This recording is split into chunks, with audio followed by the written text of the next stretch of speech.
Cyber ક્રાઇમના helpline number 1930 ઉપર ફરિયાદ મળી હતી કે કોઈ સાયબર ગઠિયાએ વોટ્સએપ એકાઉન્ટ હેક કરી ભોગ બનનારના મિત્રોને પૈસાની જરૂર હોવાનું જણાવીને પૈસા પડાવી લઈ છેતરપિંડી આચરી છે।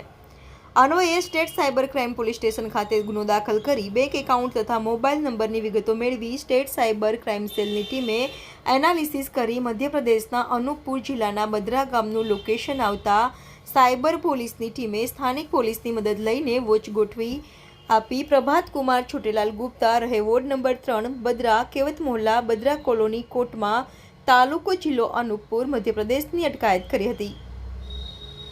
પ્રાથમિક પૂછપરછમાં આરોપીએ કબૂલાત કરી છે કે તે શાળા તેમજ કોલેજની છોકરીઓને ટાર્ગેટ કરતો હતો અને અત્યાર સુધીમાં તેણે અલગ અલગ રાજ્યોની આશરે 100થી વધુ છોકરીઓને ટાર્ગેટ કરી તેમના વોટ્સએપ હેક કરી છેતરપિંડી કરી છે। આરોપી પાસેથી સાયબર ક્રાઇમ સેલે 2 mobile phone, 2 chequebook, 11 SIM card, 2 passbook અને 12 ડેબિટ કાર્ડ કબજે લઈ વધુ તપાસ હાથ ધરી છે। આ અંગે સાયબર ક્રાઇમ સેલના એસપી ધર્મેન્દ્ર શર્માએ વિગતો જણાવતા કહ્યું હતું કે સાયબર ક્રાઇમનો વ્યાપ ખૂબ જ વધી રહ્યું છે। એ વ્યાપને આપણે સાયબર ક્રાઇમને અટકાવવા માટે પણ સાયબર સેલ સતત આપણે પ્રયાસો કરી રહી છે।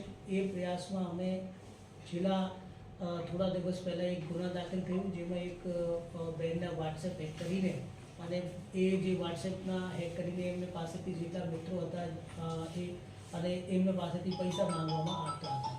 તો એ જે પૈસા એમને માંગવા આપતા હતા એના પાસે અમે એફઆઈઆર દાખલ કરીને શોધ્યું તો એમાં એક આરોપી મળ્યો જે મૂળ એમપીના નિવાસી છે અને જે એમપી અને છત્તીસગઢના જે બોર્ડર છે એમાં રહેતા હોય અને અમુક સમયે પોતાનું લોકેશન પણ ચેન્જ કરતા હોય છે। એના માટે ટીમ બનાવીને જ્યારે મોકલી અને આરોપીને ત્યાં 4-5 દિવસ શોધખોળ કરી પકડી લેવામાં આવે પછી આરોપી પાસે પૂછપરછ કરી તો ખબર પડી કે સોશિયલ મીડિયા એન્જિનિયરિંગ કરીને અને જે મોસ્ટલી જે મહિલાઓ કે છોકરીઓ હોય છે કોલેજમાં ભણતી એમને જે વોટ્સએપ હેક કરીને એમના ગ્રુપમાંથી પૈસા માંગતો હતો અને એમને બ્લેકમેલ કરતો હતો।